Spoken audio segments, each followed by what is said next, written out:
Hello, my name is Peter Bringy, and I'm the pastor at Covenant Family Church. Our church is a Presbyterian church, part of the Orthodox Presbyterian Church. That's our denomination. And you might wonder, where did we get a name like that, Presbyterian? Well, the word actually comes back from the days when English-speaking Protestant churches were mostly divided by church government. You had the Church of England, which was an Episcopal church government, where the churches in a region were ruled by a bishop. You had the independent or congregational churches, where each local church was independent, usually governed significantly by the vote of the congregation.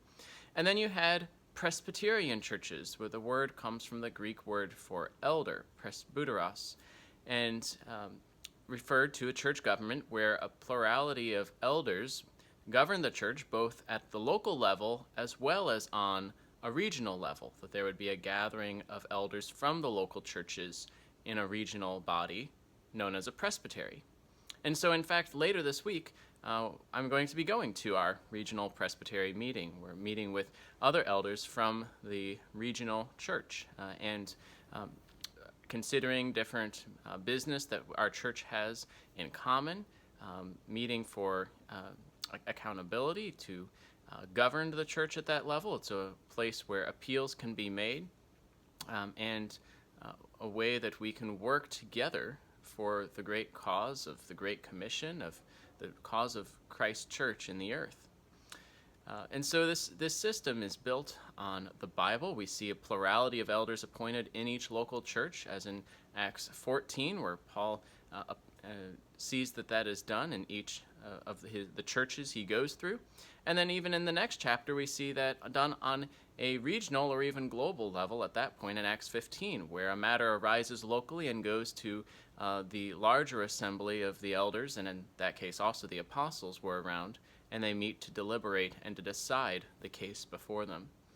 So we believe this system to be biblical, especially in its main principles, to be what Christ has appointed for the good of his church, to be wise, to hold local church leadership accountable, as well as to promote and support the work of the local church, being connected to a larger body.